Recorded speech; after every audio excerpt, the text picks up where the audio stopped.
Father, we come before you today. We acknowledge your presence in this place, O Lord.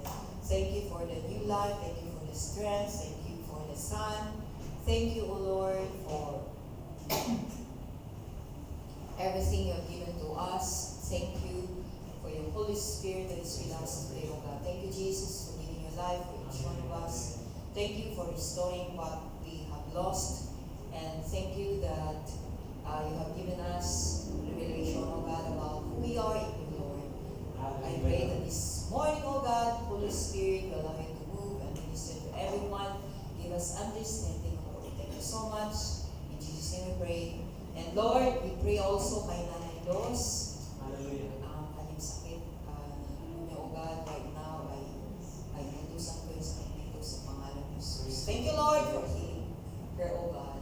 And those who are sick right now who are listening, I declare healing upon them. Thank you, Lord. In Jesus' name we pray. Amen. Praise the Lord. Welcome yung bawat isa. Praise God. So this morning, nasa lesson 3 na tayo. Evidences ang ating series na what you think matters. So evidences that you have the right mindset about yourself. So ano yung mga ebidensya? Ano yung mga palatandaan? Ayan. So I hope and I pray that each one of you, after this, you will be able to see, ma-discover, makita mo, na matuklasan mo kung tama ba yung pananaw mo sa sarili mo. Kaya kailangan ay pakinggan natin ang maayos. So sa mga nakaraang mga preaching ay sa lesson 1 natin, natutunan natin na kapag mali yung ating mindset, mali yung ating pananaw, mali yung ating paningin, para titignan yung isang bagay, how we see things, kapag ito ay mali, then negative lagi makikita mo. So tendency, dahil mali yung pananaw mo ay negative, yun nakikita mo. So you check yourself, kapag negative, parang iba kasi diba, maling mindset, how you see things. So, baguhin mo yung panahon, mali. Bakit negative yung nakita? Then, kasi kapag hinayaan mo siya, of course, you will murmur or you will complain. Sasabihin mo, kanina nakita kong negatibo. And kapag nagtuloy-tuloy ka pa, consistently, you are focusing on the wrong things, the negative things, and you murmur, then you will suffer the consequence. Kasi yun yung makikita mo every day. And, nag-umpisa tayo, kung maling pananaw mo, syempre, yun yung makikita mo. Then we start sa ating sarili. Na kapag yung ating, ano bang pananaw natin? What you think about yourself matters. Kasi doon tayo mag-umpisa. Sa sarili mo. Ano yung pananaw mo sa sarili mo? So nakita natin na kapag tinignan natin yung ating sarili, ayon sa ating nakikita, ayon sa ating sariling pangunawa, then, ang sabi sa Isaiah ay, woe unto thee. So, you are in distress, your life is miserable. Kapag yung paningin natin sa mga bagay o lalo na sa ating sarili, ay ayon sa ating sariling pananaw, nako, we will end up in tragedy. But, if we have a right mindset about who we are, tama yung ating pananaw sa ating sarili, ibig sabihin ay, kung ano yung sinasabi ng Bible tungkol sa atin, yun yung ating pinaniniwalaan, hindi yung opinion ng iba, then we have the right mindset. Sabihan ka man na wala kang kwarta, sabihan ka man na wala kang patutunguhan, or ano man yung mga mindset na pinakita nila sa atin, mag-aral ka ng mabuti, para umayos ang buhay mo, pagkatapos nun. So, pero kulang siya, tama naman yun, may kulang na siya. So, ano dapat? Kung ano yung sinasabi ng Bible, yun ay pakinggan natin. Yun yung ating panghawakan. That you are extraordinary. Amen? Amen. You are extraordinary. Because you're going to do something that is very significant. Amen. And it will start in our mind. Nag-umpisa yun sa ating isipan. So kapag pinanghawakan natin yung salita ng Diyos, paulit-ulit na tinatanim natin sa ating isipan, paulit-ulit natin naririnig, ay ikita natin na mababago yung ating pananaw at magkaroon tayo ng right mindset about ourselves. Okay, so ang question ngayon, how do you know that you have the right right mindset about yourself? Paano malalaman na ng tama ang pananaw mo sa sarili mo? Or what are the evidences that reveal you have a biblical view of your identity? So yung tama yung pananaw mo sa sarili mo, yung identity mo. Okay, pagkakilanlan sa'yo. Yan. So, paano mo malalaman? Ito yung mga ebidensya. There are 4. So, mayroong 4. So, makinig kayo para ma-identify nyo kung tama bang pananaw mo sa sarili mo o hindi. Pinakauna. Hindi ito yung una. Pero ito dapat, every believer should possess the following evidences if they truly have the right mindset about themselves. So, itong 4 na ito, ano yun? First, you recognize that you come from God, the Creator.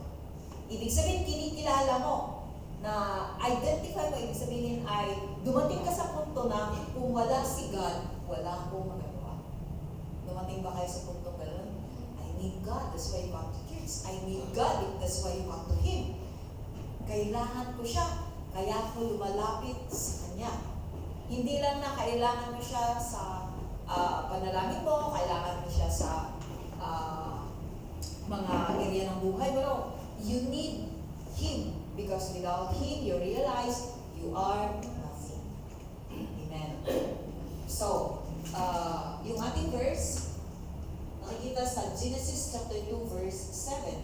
Then the Lord God formed a man from the dust of the ground and breathed into his nostrils the breath of life. And the man became a living being. So, klaro yan, di ba? Pag sinabi natin na creator, siyang nag-create sa atin, He formed. The one who brings something into existence. Now, kapag sinabi natin na siya yung ating creator, kanya nagaling. Now, anong creator? Creator is someone who creates something out of nothing. Ibig sabihin mula sa wala, creator yon. And God is our creator and maker. Kasi nga, nag-form siya. Okay, at ang creator, siya yung pinanggalingan. Ang creator, siya yung sustainer, siya rin yung source. But also the sustainer of everything. Siya ang magsusustain sa kanyang mga nilalang. So, therefore, mahalaga na makilala mo siya, i-recognize. Dumating ka sa punto na kung wala si God sa buhay ko, wala ko. And kapag nakita natin yon, siya yung creator dahil siya yung sustainer, siya ang may principle sa creation. Everything must remain connected to its source. Kasi siya yung source, di ba? Siya yung design. Now, whatever you are made of, you must be connected from. Kung ano yung substance na nilikha sa'yo, di ba? Dapat nakakonect ka doon kasi kapag hindi, you will die. For example, yung ating naririnig, the principle of creation, yung isda, okay, ay nagsalita si God sa water o yung mga sea creatures and they are made of that. So kailangan nila manatili sa water. Pag hindi, mamamatay sila. Yes, that's right. So sa buhay natin, because God is our creator and our maker, hinipan niya sa ating ilong, di ba? Now, pag wala siya, hindi tayo connected sa Kanya, we will die. That's why, kailangan ay connected tayo kay God. Praise God. So you recognize, you will not function. Ibig sabihin, you will not function according to His design. Hindi ka mamumuhay ayon sa disenyo niya sa'yo. Kapag hindi mo nakilala at hindi ka nakakonect sa Kanya, so you cannot live according to His purpose. Kasi nga, na-separate ka dun sa source at saka sustainer ng buhay mo. Amen. Mahalaga yun. So, what are the evidences? Ano yung mga ebidensya? What are the evidences that God created you? So, ito naman, I know and I believe each one of us, we believe that God is the one who created us. But sabi natin kanina, it is a biblical, bilang natin sinasabi, but the Bible says. Sabi doon kanina sa binasa natin sa Genesis chapter 2 verse 7, ito yung explanation niya. He formed us from the dust of the ground. Di ba kumuha mo na siya ng lupa or soil at inform niya na tao. So God formed you. You are God's masterpiece. So huwag kang magreklamo sa ilong mo, sa mata mo, sa color mo, sa height mo, because whatever is your physical appearance, that is the design of God for you to fulfill your purpose. Baka kung sobrang tangkad ka, hindi yan sakto dun sa purpose ni God sa buhay mo. Baka sobrang, may ano ako ewan ko sino yung napanood ko na in-interview siya, sobrang habang pilik mata niya, yung ilong niya daw, nakikita niya daw yung ilong niya, so minsan naduduling siya, sobrang tangos. O yun namang iba, sobrang kapal ng kanilang yung iba di ba yung pauso yung pag nagpa-makeup ka, Extension. nilalagay na yung extension. Wala lang ang tuloy yung answer ko, sabi niya. Di nilagyan ng extension, inalis siya, pagdating sa inalis niya lahat, kasi sabi niya, kanina pa ako naduduling. So, yan ang binigay ni Lord, tapos dagdagan mo, syempre, meron talaga rin siya yun. Because whatever God, physical appearance that God has designed for you, that is perfect for you. Amen. Amen. Praise God. Everything God created was very good. It was perfect. So our physical body, our personality, and entirely were formed by our Creator. We are not the product of chance, but the workmanship of God. So hindi ka random o hindi ka aksidente na ginawa. Ikaw ay intentional. So wala ka man sa ng magulang mo, wala ka sa plano, pero kay God, nasa plano ka. Amen. Amen. So nasa plano tayo. Kung sa magulang man natin, na ginamit ni God, kasi sa amin na lagi kaming sinasabi ng kapatid ko, kasi 4 kayong magkakapatid, yung pangalan namin babae, pangalawa lalaki. So perfect. Lalaki babae na, di ba? Pero lumabas pa kami dalawa ng kapatid ko na babae. So, laging hindi kami kasama dun sa plano. Pero walang yun sa akin nun. I was not affected. Pero kay God ay plano niya na may panganak tayo. Amen. Amen. Yes. So, because He is the one who formed us. Hindi naman tayo yung kay Alan at iba nasa Psalms. He formed you in your mother's womb. Next, napaibilid siya. Nagaling tayo sa kanya. Pangalawa, pagkatapos niya, ikhain yung physical. He breathed into us the breath of life.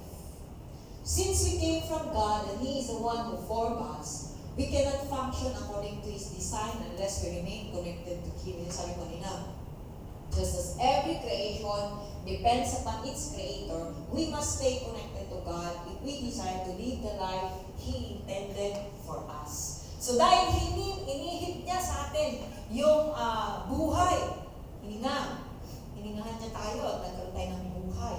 He put, automatically last Sunday, kung maalala niyo, He put His image in us.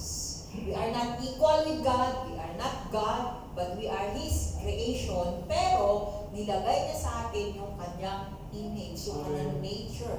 Inihip niya, likas. Ano ang likas sa'yo? You are creative, full of ideas. Ayan ang likas sa'yo, full of ideas ka. Kaya ang galing mo magpalusot. Magaling ka magpalusot? Mag-isip ng paraan? Yes. Gamitin natin yung brain na binigay ni Lord sa atin. Magaling ka. Next, binigay na tayo yung 4 na na-mention ko last Sunday. You are full of potential. Puro ka ng kakayahan, ng abilidad. Hindi ka naubusan. Kaya lahat na inisip mo ay kaya mong gawin. Hallelujah. Kaya binigyan na tayo ng love sa ating nature. Ibig sabihin, you will just do things that will help other people, that will not harm them. Kasi lahat kaya mong gawin eh. Kaya binigyan ka ng pagmamahal sa puso mo. Selfish love. The agape. Helping someone without expecting something. Kahit hindi ka hindi sila pasalamat, kahit hindi nila na-recognize, you don't need the validation of other people, post ka ng post, kahit walang nagla-like, kahit walang nag-engage, wala kang pakialam. Why? Because you have that love. That's your nature. Intindihan nyo? Yes. And lastly, isa pa yung na-mention natin is God is a God of purpose. So lahat ng ginagawa mo ay may purpose. Dapat yung ginagawa mo ay may purpose at mayroong reason. Amen. So that is the nature of God He put in us because He breathed into us. So every manufacturer, yung product nila ay nire-represent yung kanilang pangalan. The name, the image. So ikaw, ang image ni God nasa sayo. So iingatan ni God, tutulungan ka niya na maingatan yung image niya na nilagay niya sa'yo. Creation ka niya. Nilikha ka ni God. Parang yung isang company, iingatan nila yung kanilang pangalan, di ba? Pag may depekto or kung naalala niyo dati yung anong sasakyan niyo, yung mga niripol yung kanilang mga sasakyan, Fortuner or Montero. Montero. So, ingatan nila yung pangalan nila kay kukulag nila or pag magbili ka ng gadget, mayroong warranty. Bakit? Hindi ka nila kilala pero nagkakaroon sila bibigyan sila ng warranty because they want to protect their image. Ayaw nilang malumisan or masira ang kanilang pangalan. Si God, ayaw niya rin masira ang pangalan niya. That's why when you pray for your name, hindi mapapaya yung kanyang pangalan. Okay, so, in the same way, God has placed His image in you. Kapag kinilala natin siya bilang owner, source, or man ng buhay natin. In-illustrate ito ni Jesus sa yung vine. I am the vine, you are the branches. Apart from me, you can do nothing. So, everything we build apart from Him will eventually amount to nothing. Lahat na gin-build mo na hindi connected sa Kanya ay mawawalan ng saysay. Ano yun? Ito. The career, yung career mo. Ibig sabihin, kung nag-aaral ka ngayon, you are building your career. Yung maging profession mo someday. Okay. So, nag-aaral ka kasi someday gusto mo magkaroon ng profession. Ayan. So, your career. The business, yung business, kung ano yung business na mayroon ka, whatever is the product that you will produce someday because you excel in the field of your expertise, that will be your business. Ano naman yung asset? Kapag ka, nagtrabaho ka na, remember to build asset. Asset is something that will give money that will earn for you. Liabilities, labas ka na, labas.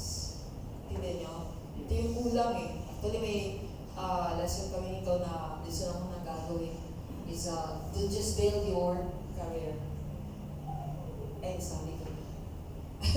So, sana dapat, sabi ko, pag maranasan ko na sa ako lang sasabihin. Kaya lang, the assets, the family you have built, and your achievements will amount to nothing because you do not recognize the one who gave you everything.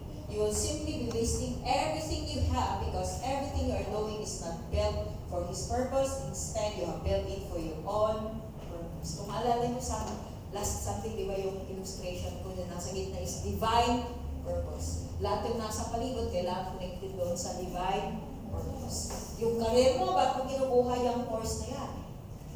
Ba't ka nag-aaral? Ba't ka nag-business? Ba't ka nag-build ng asset? Ba't ka mag-build ng family someday? So dapat ay, pag connected ka, kung hindi si God, hindi dahil sa purpose niya, hindi ka magiging worthless lahat na na-build mo, yung career mo, yung business mo, yung asset mo, yung family mo, it will come to nothing. Why? Because you are not building it according to His purpose. Lahat, ang basic foundation is the divine purpose. Intindihan? Yes. Ano yung divine purpose ni God? To influence people. To infiltrate the system. So yung career mo, binibuild mo so that you can influence people. Ang business mo, nag-start ka to influence people. Dapat yung sa business mo, magsimba yung mga tauhan mo. Pasimbahin mo doon ang asset mo. Ibig sabihin, something that will give money to you. Ibig sabihin na to produce na earnings para sa'yo. Para saan yun? Of course, di naman lahat. Pero yung portion to, lagi kang ay iniisip na para maka-influence ako ng ibang tao. Babayaran kita o bibigyan kita ng price pag pumunta sa church. Mga ganon. sabi niya, I will make you fishers of men. Sabi niya. So it means it's always related to the purpose, which is to influence people with the biblical values. So, yun ang kailangan natin i-build. Ano i-build mo dapat? Apart from Him, we can do nothing. Next. So, if you truly recognize God as your Creator, then everything you build will be for His purpose. Ay, na-explain ko na kanina. So, you study for His purpose. You develop your career and your gift for His purpose. Everything you pursue and everything you build should be connected sa Kanyang layunin. So, everything you have, because you have come from God, you are not ordinary, you are extraordinary. Nanggaling ka sa Lord, and He's the one who give you wisdom, never run dry, because He breath His breath of life to you. So, huwag mo rin maliitin ang iyong sarili. Don't belittle yourself. Or, kapagdaran din yun. Kung hindi mo minamaliit sarili mo, na-intimidate ka, mahiyain ka, shy ka, timid ka, run away. Ano yun? Mayabang ka. Pinagyayabang mo ng meron ka kasi nakita mo na pinagpala ka na ni God. So, if you don't recognize God in your life, yun ang pwedeng maging tendency mo. Magkaroon ka na, intimidate ka, shy type, o kaya ay maging mayabang. Why? Because you think that that's your achievement, hindi kaya God. So, as a result, yun yung dalawa. So, when difficulties come, they question God and they murmur against God. Why? Kasi nga, iniisip niya, ako ang nag-build nito, career ko to, business ko to, asset ko to, bahay ko to, akin to. So, iniisip niya. But we feel that everything we have belongs to God. Because we are connected to Him. We are just His reward. Next. So, are you studying, building your career, your business, your possessions, and your family for your own purpose or for God's purpose? So, dapat ay laging connected sa Kanyang layunin. So, mahalaga yun. So, if God blesses you with a family someday, you build it according to His purpose, not your own desire. So, yun ang una. Apart from Him, you can do nothing. So, dapat i-recognize mo siya. So, lahat ng iyong ginagawa, career mo, asset mo someday, or business mo, must always be related to your purpose, which is to influence people. Amen. Amen. Gagamitin mo siya para influensyahan ang mga tao to come to God. Okay. Number 2, you have committed yourself to walk according to His purpose. So, ibig sabihin, tinalaga mo kung gumawa ka ng commitment. Because, if you remember, we have a covenant relationship with God. Kung meron tayong covenant relationship kay God, ibig sabihin, ay meron tayong responsibility. So, if God is your creator, it means you have to walk according to His purpose. I-commit mo, italaga mo. Intentional ito ha. Intentional. Ibig sabihin, decisional mo, hindi ka napipilitan. Walang nagpilit sa'yo, walang nagpwersa sa'yo. It's your own decision. Kanya? It's your own decision. Intentional ka nag-decide na itinalaga mo ang sarili mo. So, Genesis chapter 1, verse 26. Ito ulit-ulit, memorize natin ito. Ay, wala. Hindi ko nilagay. Okay, so hindi ko na nilagay mo lang. Okay, so why did God create us? To dominate, to rule, to govern, to manage, and lead His creation.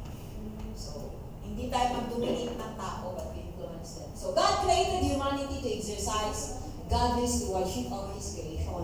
He entrusted mankind with the responsibility of living according to His authority by He and His principles. Nag-lead ka by following the principles. Pangunahan or pamahalaan. Paano ka mamahala?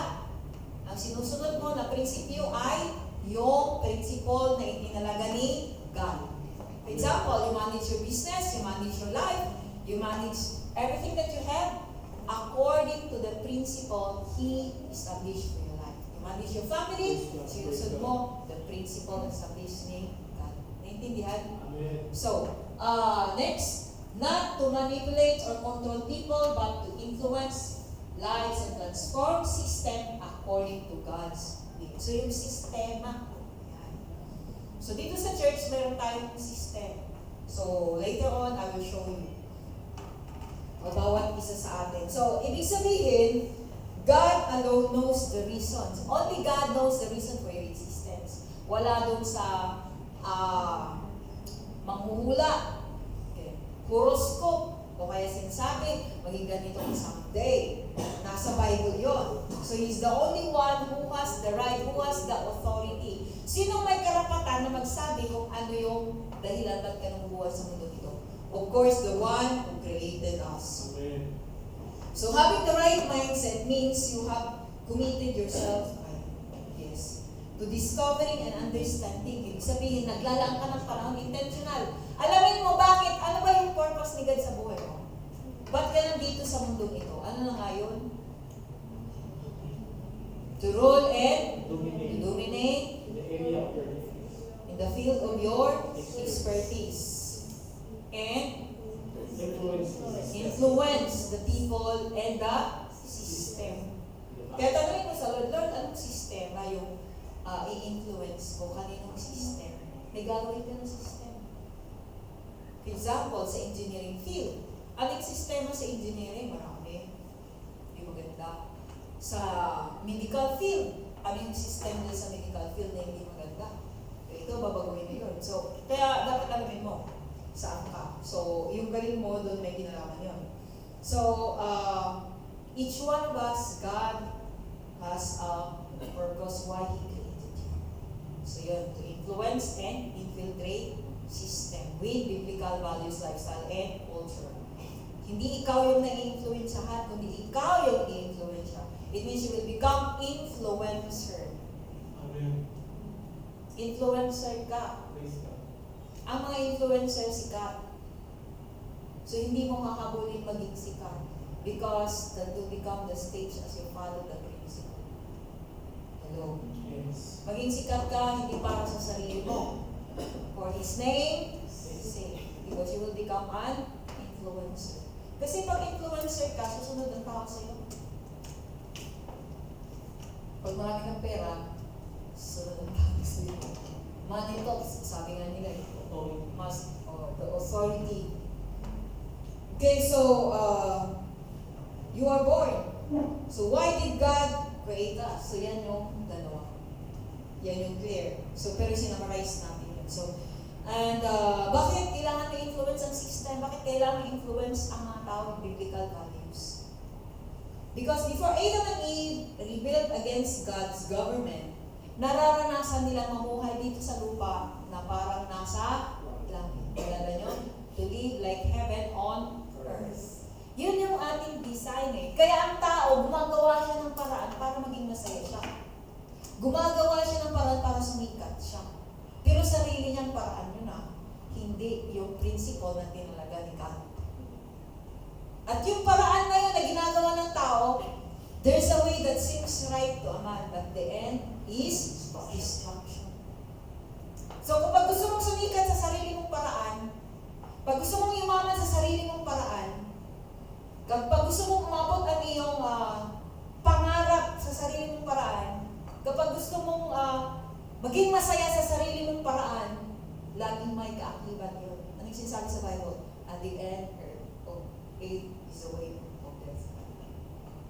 Ito ba? There's a way that seems right to a man, at the end is death. Destruction. Miserable. Loneliness. Pain.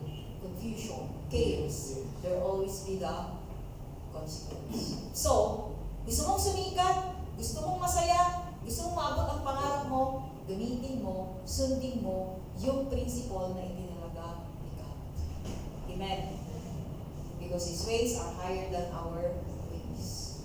Mas maganda at walang. The blessing of the Lord brings no sorrows.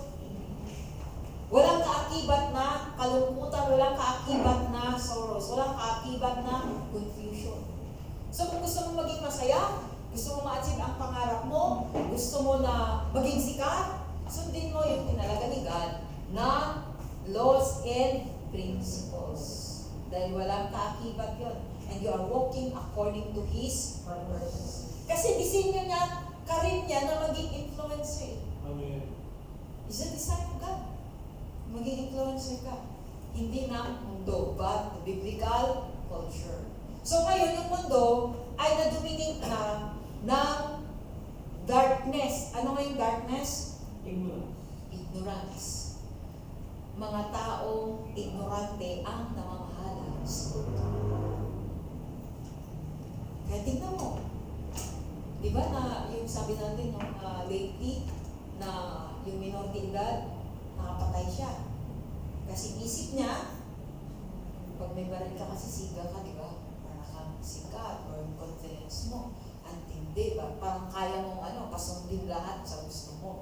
Kasi meron kang authority because of the, yung baril. Okay.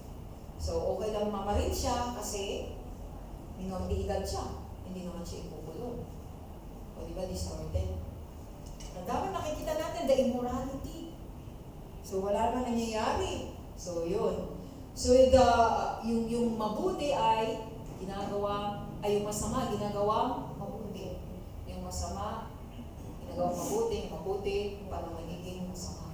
So, distorted na. Corrupt. The world we are living now is dominated by darkness. It means ignorance. Saan sila ignorante? Sa layunin ni God at principles sa salita ng Diyos. God's laws and principles were operating through the authority ni Adam and Eve that time. So the culture of heaven is evident. So in heaven, there is no conflict, no fighting, no jealousy, no hatred, no unforgiveness, no confusion, no sickness. Walang nagmumura, walang nagtatanim ng sama ng loob. They are living in peace, peacefully. They have harmonious relationship, no pain, no condemnation. Instead, it is filled with love, joy, peace, gentleness, goodness, kindness, long-suffering, and temperance. Ibig sabihin ay nakukontrol nila. Kaya pagka may negatibong or hindi magandang nangyayari, babalik ka sa isip mo, oops, hindi, tama ito. So kapag ka negatibo yung reaction, di ba? Yung reaction daw yung mag-react ka. And pero kung yung principle na sinusunod mo yung hindi tayo perfect But remember, kaya nga, ang pag-repent is a lifestyle. Lifestyle. Hindi tayo perfect. Hindi ko rin sinasabi dahil tao lang tayo. No, we are not perfect because we are not yet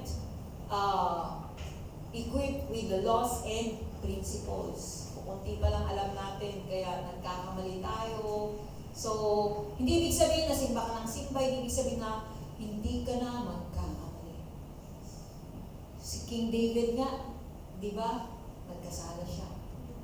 Pero hindi natin yun sila nga nagkakasala, kaya ako okay lang magkasala. Hindi naman yun, because yung konsensya mo din doon, that is intentional. Pero pag nagkamali ka, or may nagawa tayong decision na mali, dahil nadala tayo, or ignorante tayo, hindi natin alam yung batas sa tuntunin, then just humble yourself. Amen. So, magpakumbaba tayo. So, dahil yan sa influence ng darkness sa buhay natin na matagal, kaya kailangan ay mabago yung ating isipan na transform. So, kay Adam and Eve, nung hindi pa sila nagkasala, nag-rebelde kay God, the influence of heaven is on earth.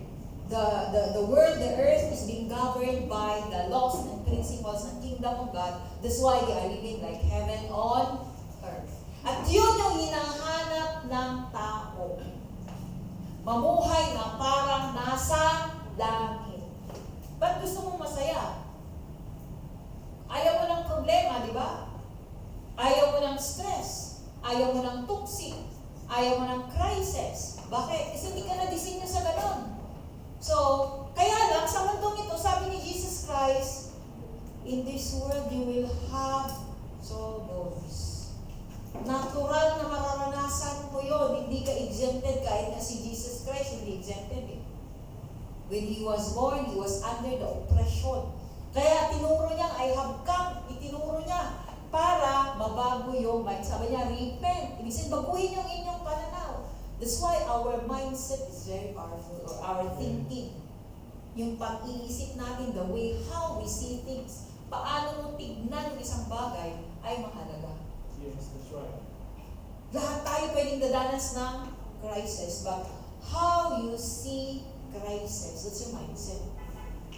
Paano mo tignan? So yung mga troubles na yon, yung mga unpleasant circumstances, yung crisis na yon, ay pwedeng hindi ka mapiktuhan kung tama yung ating pananaw. That's right. That's right. Okay? Yes. Yung nararanasan mo sa buhay, kung pinanganak ka na may kulang sa ganito, hindi yan aksidente. Ang dapat mabago dyan yung ating pananaw, hindi yung ating palibot. Or for example, yung kaibigan mo, yung teacher mo, yung amo mo, o yung boss mo, hindi pwedeng silang magbago para sa'yo. Baguhin mo ang pananaw mo para sa kanila. That's right. Amen. Yes. Yung ating pananaw ang dapat mabago. At first, we start with ourselves. So yung nauna, so ang kultura kasi ng mundong ito ay hindi na culture ng heaven ang nagdodominate, but the culture of darkness. As a result, greed controls many people. As a result, the influence of heaven no longer governs the world. Yung influence, yung laws and principles ay hindi na yung world is not governed by the laws and principles of God anymore. Kahit nga sa pamilya, sa buhay mo, ano yun? Ano yung nag-govern sa buhay mo? So ito yung result. Instead, there is chaos. Ito yung resulta. May chaos, confusion, brokenness. People are living a defeated life. Ano yung defeated life? Kawawa ka. May pera siya, pero punong-puno siya ng stress. May pera siya, pero ang tindi ng maintenance sa sakit. Wow. Operasyon yun. Yes. Yes. So you are not living free life. You're not living like heaven on earth. That's the result of being ignorant about the laws and principles sa ating katawan. Yung ginagawa ng tao. So, yun yung result.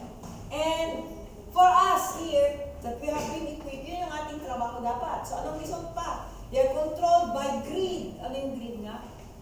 Isa lang kailangan mo, 10 kinuha mo. Isa lang pwede mo, kaya mong kainin, 5 kinuha mo, that's gluttony. Okay, so yung greed ay yung mga gamit. Okay, so result, people are controlled by anger, fear, pride, selfish ambition. And the primary concern is themselves. Yan yung tama yun. Paano siya maging masaya? Anong benepisyo ko dyan pag lumapit ako? Kaya nga si Jesus Christ, di ba yung sabi niya kay, naintindihan ko na, sabi niya kay, sino ngayon sinabihan niya, I will make you fishers. I will make you fishers. Hindi lalapit ang tao sa Lord pag wala siyang pain. Di ba pag mamingwit ka, dapat meron kang pain? Sabi ko, kaya pala. Kasi ang tao, hindi lalapit kay God. Pag walang pain. So as a result, because people are greedy, ano yung mapapala ko? Ano yung makukuha ko? Ano yung marireceive ko? Ganun ang tao, selfish. So, ito yung nakikita natin. Controlled by personal achievement. So, in chaos, confusion, brokenness, people are living a defeated life. Many are driven by material possession. Ba't ka nagtatrabaho? Ba't ka nag-business? Para magkapera ako. Driven by material possession. Ano nga yung sabi natin kanina? If we build our career apart from God, it will come to nothing. So, kung nag-business ka dahil gusto mo magkapera, pag nag-aral ka rin, gusto mo magkapera lang, then it will come to nothing. You will be stressed. But, gusto mo mag-aral kasi nga, related yan sa purpose ni God. So, yun yung sinasabi natin. So, everything we do is centered in personal gain rather than serving others. So, kapag yun ang result, ulitin natin, Dahil ang mundo ngayon, nag-dominate na is darkness. Anong result sa buhay ng tao? Greed. May anger, fear, pride, selfish, ambition. Ibig sabihin, sarili. Bakit ang tao di mga faithful going to church? Hindi mo nakita yun. Because a lot of people are governed by darkness. Ignorante. Ang darkness kasi iniisip ng karamihan kasalanan, no? Hindi lang kasalanan, but ignorance. So, anong result sa buhay? Punong-puno ng stress, fear, anxiety, nagkakaranas ng depression. Ang pinaka-worst, nagagalit pa kay God, nagre-reklamo kay God, si Lord pang sinisisi, di ba? Kita natin yan. That's the result of wrong mindset. Because nowadays, people are ignorant. And the culture of ignorance is being spread. Ibig sabihin yun ang kumangkalat, namamahala. And governments tolerate adultery by approving divorce. And government tolerate immorality. Oh, may sinusulong ngayon na bill. So, society increasingly accepts, even celebrates sin. Kasalanan. Profanity has become common. Many forms of entertainment normalize immorality. Same-sex marriage. Yung ating pinapanood. So why are these happening? Because the darkness and spiritual ignorance are influencing and dominating the world now. That's why Jesus came. Dumating dito si Jesus to restore the influence of heaven so that we can live like heaven on earth again. Amen. Praise God. He came para yung kultura ng langit ay nastamis dito sa lupa. That is why Jesus prayed, your kingdom come, your will be done on earth. And a lot of his 3/4 sa kanyang parable is about the kingdom of God. So yung kultura. So ngayon yung kultura, pag Pilipino ka, pumunta ka sa ibang lugar, dala-dala mo yung kultura mo. Yung foreigner na mga pumunta dito sa Pilipinas, kapag nanatili sila dito, ma-influensyahan sila ng kultura ng Pinoy. Kung dati, yung nakikita ka, dati ito yung kanyang, ang Amerikano, ang kinakain niya ay bread. Pero ngayon, naging rice is life. Ganun na sila. Kasi na-influensyahan na sila ng mga Pinoy. Okay, so, in the same way, the people of God continually walk with Christ should naturally reflect the culture of heaven. So, anong kultura gusto mo ma-develop sa buhay mo? The culture of ignorance or the culture of heaven? Culture. Jesus came here to establish. He called us to follow His example. So, di natin yung kanyang example. As the follower, we are to develop and display the culture of heaven in every area of our lives. Example, sunod. Heaven has its own language. May sariling lingwahe sa langit. Values, conduct, standards, lifestyle, practices, and customs. Paano yun ma-develop sa atin? Kasi darkness yung ating na-develop na kultura. That's why we need to study the Bible. That's why we need to read the Bible. That's why we need to read even the devotional. May preaching na, may devotional pa. Kailangan natin makinig every Sunday. So that the culture of heaven will be developed in our lives. Cursing reflects the culture of darkness. Sinagmumura dito. Hatred reflects the culture of darkness. Selfishness, sarili lang iniisip, greed, reflects the culture of darkness. Adultery and sexual immorality reflect the culture of heaven. So, walang ano yun? Immorality. Hindi yun dapat pagdibatihan. Bakit? That's the culture of darkness. So, huwag ka naman pagdibatin. Because that's their culture. Paglalaban nila yun, pagtatanggol nila yun. Bakit? Kultura nila eh. So, ikaw, pagtatanggol mo rin kultura mo, bakit ito yung tama? Lord. So, kaya huwag ka naman ipagdibati sa mga tao na ayaw makinig. They are not interested. They are just testing what you know. But, in order to develop the culture of heaven, kailangan mayroon tayong tamang pananaw. So, God's purpose is, that's why that's our purpose. Iyan yung dahilan, di ba? Pagkat dito si Jesus, para yung kultura ng langit, ayun ang mamahala sa earth. Ano yung kultura? There's love, there's joy, there's Peace. peace, yung 9 fruits of the Holy Spirit. So, next. What kind of culture are you speaking? Mas malawak kayo yung kultura ng darkness. And that is our work now. Yan yung purpose, the influence, di ba? What kind of music influences your life? Anong klaseng music? Anong music mo ngayon? Is it the music of the darkness, the ignorance, or the music of light? Or the music of heaven? Depende sa'yo. Kung ano yung nasa mindset. So, anong kultura ang pinopromote mo? Or, pinopromote mo yung kultura ng langit, kultura ng darkness, meron ka din. So, dapat ay mag-decide ka. What kind of words yung ating gawin at yung salita? Our attitudes, our values, our character, are you demonstrating? Does your life reflect the culture of heaven or the culture of this world? Anong kultura ang nakikita sa buhay? Kasi magiging influencer ka, di ba? Gagawin ka ni Lord na influencer. Pag sinabi natin influencer, hindi hindi ka na miwersa, hindi ka na mamanipulate. Your life has impact. Na-influensyahan ka. Ibig sabihin, unti-unti, hindi mo pinersa yun.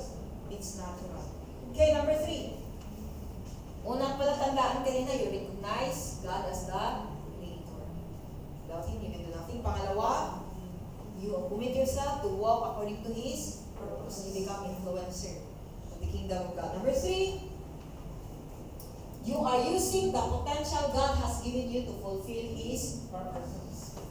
Remember, yan yung tao na kung saan tama yung kanyang pananaw sa sarili. Lahat na mayroon siya ay ginagamit niya according to His purpose. Tingnan natin sa 2 Corinthians 10 verse 13. But we will not boast beyond limits, but will boast only with regard to the area of influence God has assigned to us to reach even to you. So mayroon kang area of influence, kaya magiging influencer ka. Are you following? Yes. Something mag-influencer ka kasi mayroong area of influence ka na tinalaga, gin-assign. May assignment ka na kung saan influensyahan at infiltrate. Saan kaya yun? That's very exciting. Yeah. Because you have now the authority. Susunod ang tao. Why? You are an influencer to them. You have the authority. And that is the anointing. Tawag nila yun. You have the anointing in that field. So, ano yung potential na tinatawag? Kasi lahat na potential na mayroon ka, resources, ay ginagamit mo sa kanyang purpose. Potential refers to your untapped resources. Lahat na resources mo, undiscovered abilities, unused talents, hidden strength, and unimplemented ideas that God has placed within you. Marami kang mga gustong gawin na hindi mo pa nagagawa kasi sa potentials. Pero lahat yung ginagawa mo, pag na-discover mo yung talent mo, yung galing mo, lahat connected sa purpose ni God. Ano yung purpose? To influence. Hindi nyo? To influence people. Your money, that is to influence people. Your resources, ang galing mo, to influence people. Saan ka na pwesto? Ang ginawa ni Lord, boss ka na. Influence mo. O dyan, ang galing mo sa klase. Yung mga na-admire ka ng mga classmate mo kasi ang talino mo. Why? Why God gave you that intelligence? Para influensyahan mo yung mga kaklase. Anong influencer ka? With the culture of heaven, not darkness. So, anong klase? Ang daming influencer ngayon, pero anong klase influencer sila? So, ikaw, anong klase influencer? So, what should you do with your potential? Una, use your potential within the area of influence God has assigned to you. Binasa natin kanina. God has given each person unique gifts and abilities to fulfill His purpose and influence others for His kingdom. So, alamin mo yun saan ka banda. Do not use your potential beyond the assignment God has given you. Huwag mo daw gagamitin ang potential na mayroon ka doon sa hindi inassign ni Lord. Ano yun? The purpose. Huwag mo siyang gamitin doon because it will come to nothing. Hindi mo yun. Kasi nga, yan yung ebidensya. Parang. So, dapat yun. So, your potential was never intended to satisfy your personal ambition. Pinagpala ka ni Lord, binigyan ka ni Lord ng financial, o binigyan ka ni Lord ng galing, not for your own satisfaction or ambition. To glorify yourself. It was given so that you could influence those who are still ignorant. Those who are in the darkness. Kawawa sila eh. Puno-puno sila ng stress. Kawawa sila. Kasi, their life is miserable. May pera sila pero wala silang peace. May pera sila pero pansamantala lang yung joy nila, yung happiness nila, na joy. Oh, maliban kay Joy, si Joy talaga si Joy. So, each one of us, we are influencing. Marami kang pera, puno ng stress.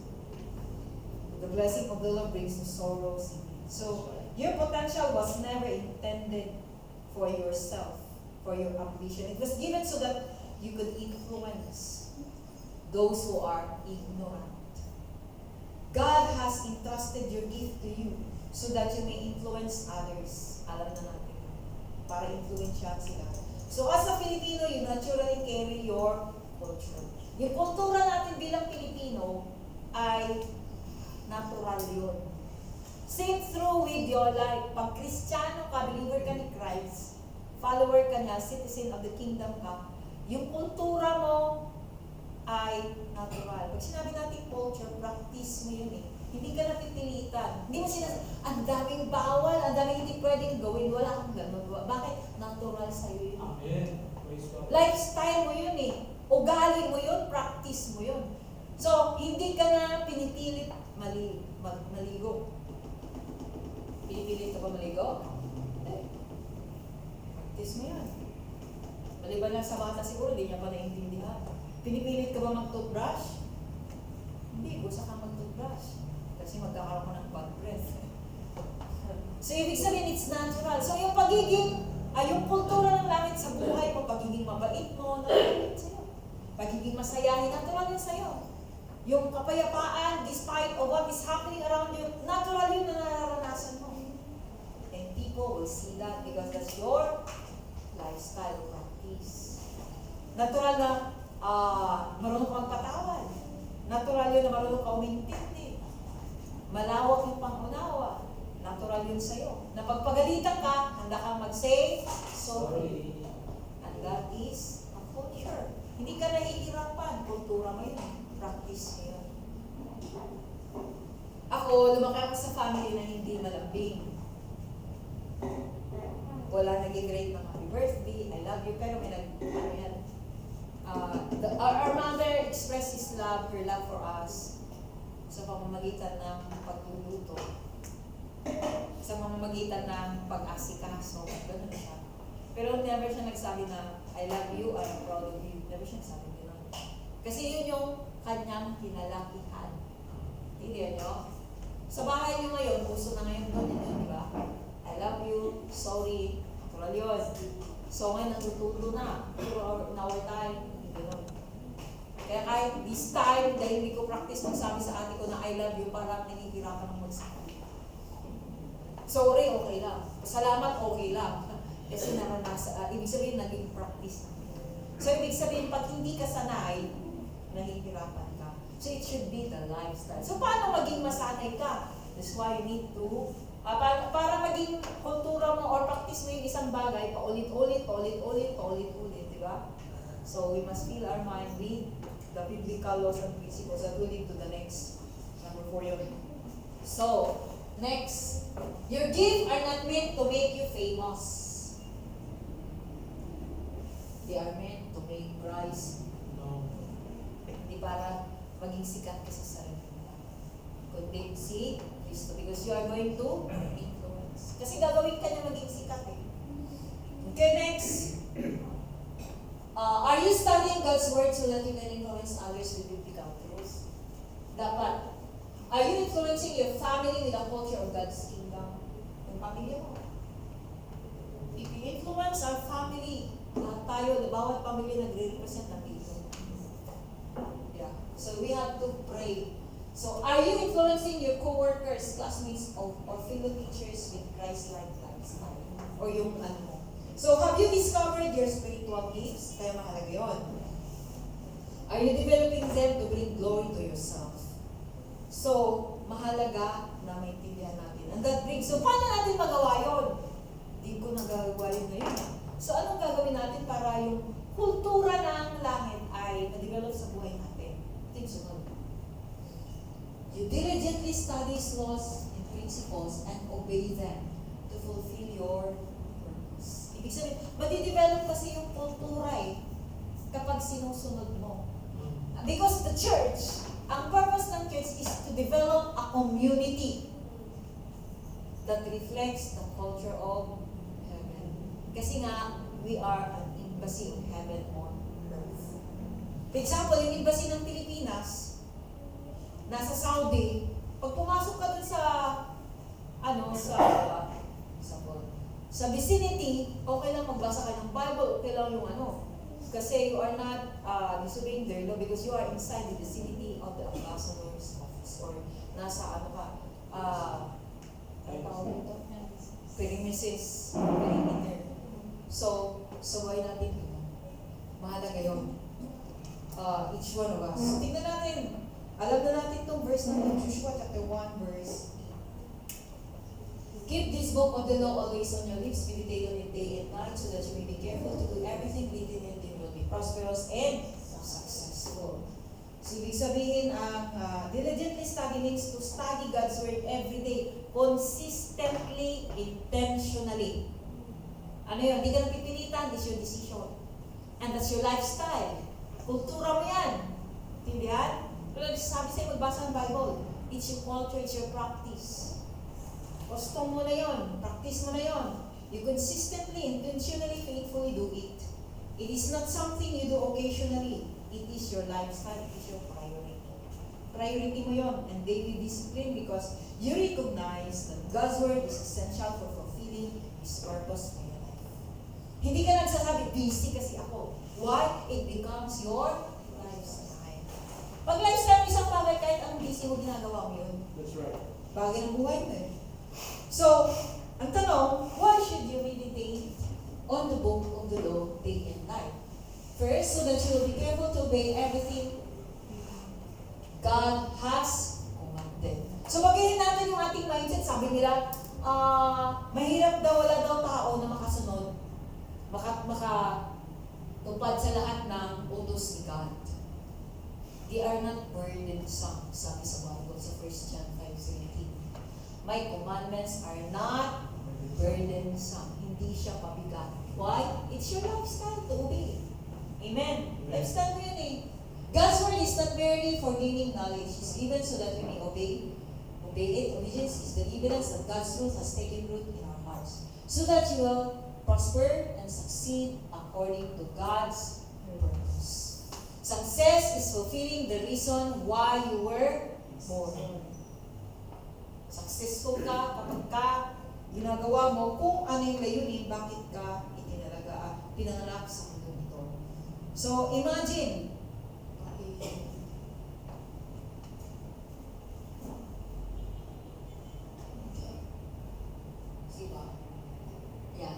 you will never consistently obey God's word if you do not intentionally study it. So, hindi mo masusunod kapag hindi ka nag-intentional na basahin pag-aralan. Next. Imagine, ito yun, a glass filled with dirty water.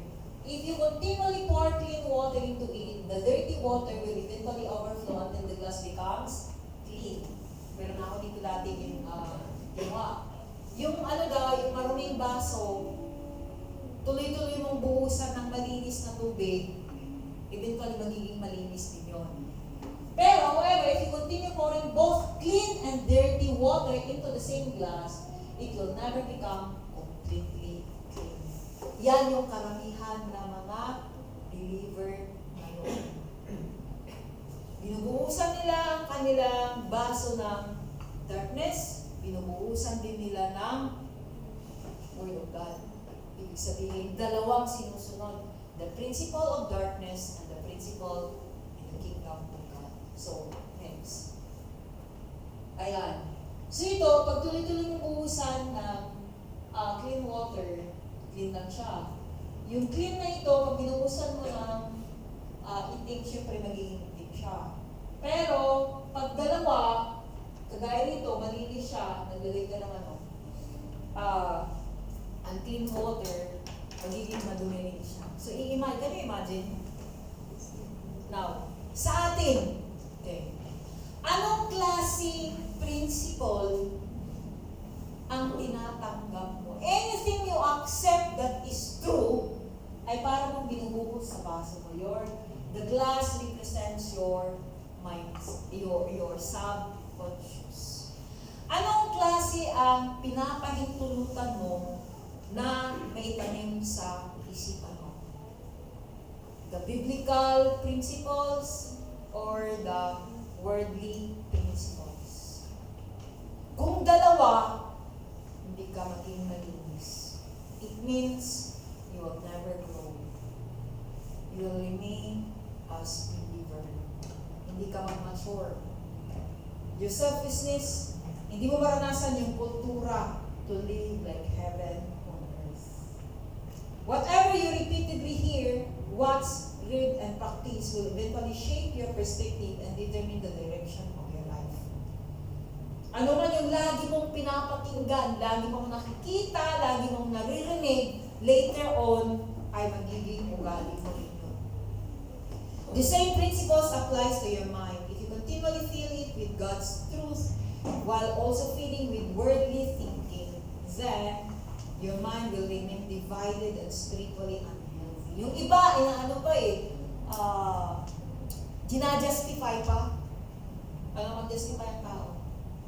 Paminsan-minsan na lang yan. Yung paminsan-minsan mo pala, araw-araw yun. Lagi-lagi man nakakarinig yan. Lagi-lagi. So, kagaya nito, example, out of the 3 million, ilan silang lumabas mula sa Egypt? 5 million. Galing sa Egypt? 3 million ang mga Israelites. Million sila, di ba? Ilan na nakapasok sa Kanaan? Ilan na nakapasok sa Kanaan? Dalawa lang sa henerasyon na yun. Only Caleb and Joshua.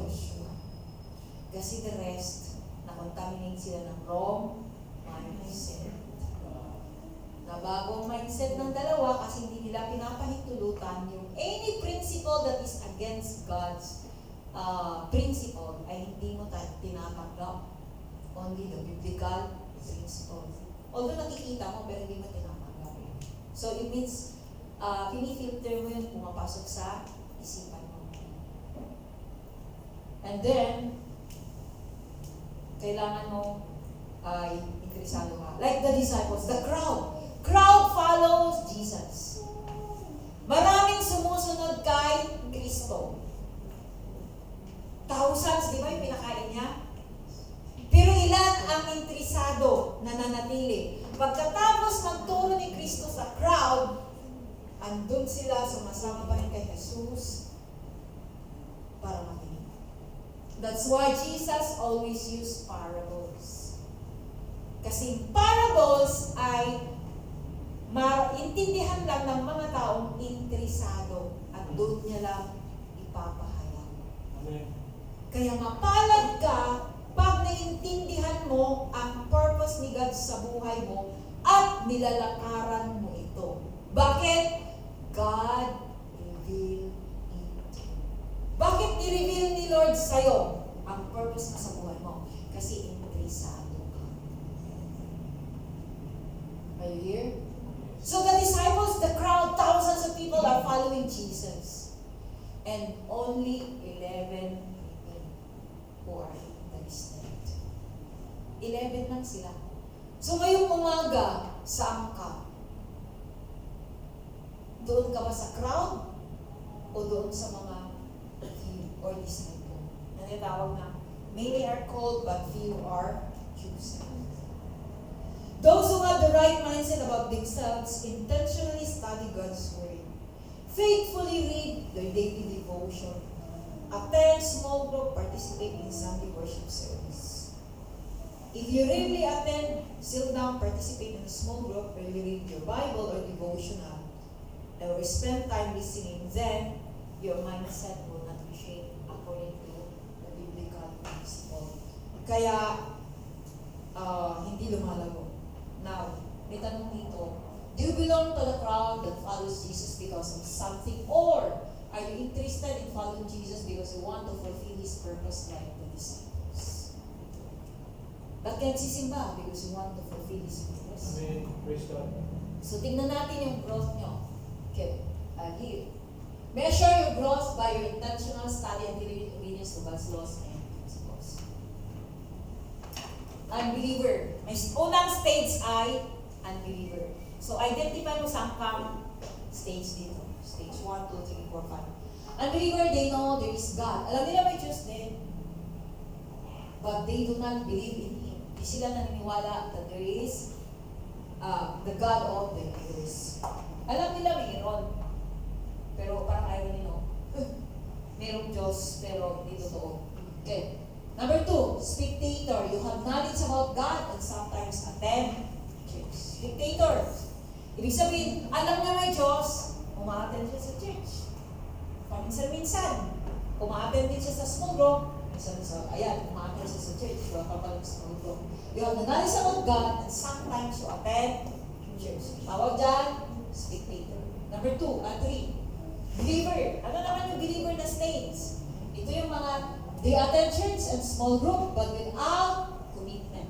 They apply God's laws and principles only in some areas of your life or especially for personal benefits. So, ang tawag dyan ay believer. Mananampalataya siya. Kasi nagsisimba din siya, umattend din siya ng small group pero walang commitment. Sumusunod din siya sa batas at Number 4, disciple follower. Sino yung mga disciple? Diba? If anyone would come after me, must deny himself, take up his cross daily, and follow. Sino yung mga disciple and follower ni Christ? They are the one who you faithfully go to church and attend small group, and you have committed yourself to serving in a ministry in the church. You have wisdom to apply God's laws and principles in your daily life. Sinusunod mo. So, saan ka dyan? Ibig sabihin, dito, faithful ka umattend sa church, sa small group, and you have committed yourself. This is commitment. Intentional. So, I do not judge saan ka mang stage ngayon. Just identify it. Kasi nga, meron tayong gagawin para maghakbang ka sa susunod na mga hagdan. Kung nandun ka pa sa spectator, eh di aakyat ka, anong gagawin mo? Later on, I will show you how. Okay. This is the only way to show to you. So I do not judge you sa angkamang states. We are not here to judge, to condemn. But we are here to identify, to diagnose saan tayo para alam natin ano yung solution para maakyat tayo panay. Hindi nyo? Kasi mahalaga yung acceptance. Pag hindi, hindi masolve yung problema mo. Parang ito, hindi ka pupunta sa doktor pag hindi mo kinikilala na may sakit. Kaya mahalaga yun. So ito, we are diagnosing, identifying saan ka. So are you a believer? You attend church and small group but without commitment, you apply God's laws and principles only in some areas of your life, especially for personal benefit. Yung mga disciple ni Jesus or follower, you faithfully go to church and attend small group and you have committed yourself to serving in ministry in the church. So, ibig sabihin may ministry ka sa church. Either usher, either some leader or sa music team or nagtuturo ka sa station, so saan man. Okay. You have the ministry. You have wisdom to apply God's laws and principles in daily life. So, na-identify nyo na saan kayo. Okay, una, unbeliever, spectator, paminsan-minsan nagpupunta sa church. Number 3, is a believer, umaattend sa church, at umaattend sa small group, na-apply niya rin yung batas ng tuntunin sa buhay, pero walang commitment, walang ministry sa church. Ito naman, disciple and follower, they faithfully go to church, faithfully attend the small group, have committed themselves. Ibig sabihin, nag-desisyon ka, intentional. You have to commit to serving and ministry. Maganda may ministry sa church kasi commitment na hindi ka napipilitan. Remember, sabi natin kanina, lifestyle or culture. So, hindi ka napipilitan. It's your decision. Intentional yun. So, you have wisdom to apply God's laws in principle. So, ito yung number 4. Number 5. Okay, number 5, discipler. Hindi ko na ilagay, influencer. Kasi gagawin ka ni influencer, di ba? Discipler, influencer. Who are those discipler and influencer? They are the one you if you are this, you faithfully go to church and attend small group, and you have started your own small group. Meron kayong small group na hinahandle. And because you want others to become disciple as well. Kasi gusto mo rin sila ma-influensyahan. Ibig sabihin, gusto mo rin sila maranasan yung nararanasan mo na joy. The culture of heaven. Are you here? Yes. Naset free ka lang sa selfishness, sa greed. Wala kang alubon. That's why you are thinking about others. Influencer ka na eh. You're not thinking about yourself. Nagbi-business ka to fulfill your purpose. Dumating ka na doon sa ganun. Nagkatrabaho ka to fulfill your purpose. You build your career, mag-aaral ka to fulfill your purpose. You need to influence others in the kingdom of God. Nag-i-trip ka, nag-business ka to fulfill the purpose. So, dumating ka na sa tinatawag na discipler, influencer. So, you faithfully go to church and attend small group, and you have started your own small group because you want others to become disciples as well. You have the wisdom to apply God's laws and principles in your daily life and to teach others to do the same. Wisdom is very important. Ibig sabihin, ina-apply mo. Number 6, leader, you have committed yourself to ministry in the church, you are disciples, and you handle outreach ministries. Kailangan natin ng outreach ministry. Ibig sabihin, yung feeding program, you handle outreach ministries as outstation worker and feeding program. So, nag-handle ka. Next, pastor, you handle a church sa barangay, town, city, or in your field of expertise. Yan ang tinatawag nila, you're pastoring in the marketplace. So, these are the stages ng growth mo. So, saan ka? Okay. Stage 1, 2, stage 1 is unbeliever. Alam mo may Diyos, pero walang nasimba. Spectator, alam mo may Diyos, naniwala ka, that's why you attend church. Saan? Believer, umattend ka na Sunday service, umattend ka na small group, pero wala kang amen. Discipler, influencer, ay umattend ka, disciple, follower. Umattend ka, faithfully, small group, may ministry ka sa church. So, disciple yun ni Jesus Christ. Influencer or discipler, meron ka ng small group. And then, yung leader, maliban sa iyong ministry sa church, meron ka pang outstation. And then, you become a pastor in your field of expertise. Or sa isang barangay, o sa isang town, something. So, yun yung stages natin. Pag nakarating ka doon, continue until Jesus come because that's your mission, to influence. Are you here? Yes. But we must start first about our mindset. Pananaw natin sa ating sarili ay tama. So, paano malaman na tama? Next. What stage are you in now? So, alam mo na saan stage ka. Diagnostic to and then later on, anong gagawin mo para masunod ka na hakbang? So, there are lessons we're going to do so that we will grow. Amen? Amen. So, sabay tayo lumago. So, ay, spectator lang ako. Ay, disciple lang ako. May paraan para tayo ay lumago. That's why, kaya nga yung doktor, tinatanong, di ba? Pag nagpa-doktor ka, hindi sila magbibigay agad ng gamot. Kailangan mo CBC, kailangan mo X-ray, di ba? Kailangan mo ano pang mga test, ano pang laboratory. Lahat ng laboratory may bayad. So, and then, sa kanila bibigyan ng gamot. So magdi-decide ka kung susundin mo o hindi. Kung gusto mong gumaling, edi inumin mo at sundin mo para hindi ka magkasakit. So ganun din dito. You identify anong stage ka para malaman mo anong gagawin para lumaki ka. Amen. Next. So we start first with the mindset sa ating sarili. So paano mo malaman na tama ang pananaw mo sa sarili mo and it is according to the Bible? Kasi sabi natin sa Isaiah 5:21 sa aming Bible, woe. Ano yung woe? Kawawa ka. Miserable buhay mo. Delikado ka. You are in danger. Kapag tinitignan mo sarili mo ayon sa sarili mong pananaw. So dapat tamang pananaw according sa sinasabi ng Bible. So anong palatandaan nyo yun? So you can identify. Yung una kanina, you recognize that you come from God, the Creator. Kapag wala siya, wala ka. So lahat ng ginagawa mo is already connected to Him. Apart from me, you have done everything you built should establish for His purpose and for His glory. Pangalawa, you have committed yourself to walk according to His purpose. You have intentionally decided to build your life, your family, your career, your future according to God's purpose rather than your own ambition. So hindi ka nagtatrabaho para sa sarili. Hindi ka kumikita para sa sarili. Palatandaan yon na you have a right mindset about yourself. Pero kung nagtatrabaho ka para lang sa sarili, mali pa rin yung pananaw mo.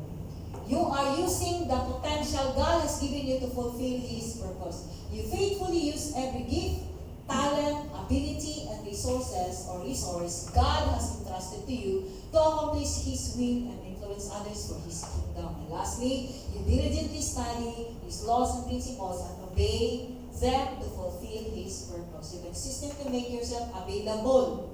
Lagi kang available to study God's Word because you have made it your priority to know Him, obey Him, and live according to His principle. In other words, you are living according or you are living for His purpose. Hindi para sa sarili. You are not selfish. Yung tawag yun ay self-giving. So, these are the 4 signs or evidence that you have a right mindset about yourself, which is in God. It is very important for us to have the right mindset para hindi tayo maging kawawa sa harapan ng Diyos. Not everyone who says to me, Lord, Lord, will be saved. Only those who do the will of my Father. So it means, if we are not living to fulfill His purpose, the will of the Father is His intention and purpose. If you are not walking according to His purpose, you will not be saved. Impyerno ang dulo. Kaya sabi ni God, woe to you. So today, you make a decision. Live for your purpose, ambition. You work for yourself, you business, you earn money for yourself. It's okay. But at the end, you will be miserable. But if you decide, Lord, I will walk or I will live for your purpose. You work, nagtatrabaho ka, you earn money, you establish business, you establish asset for His purpose. Then you will be saved. Everyone who calls to me, Lord, Lord, will be saved if they continue to do the will of my Father. Let us pray. Savior,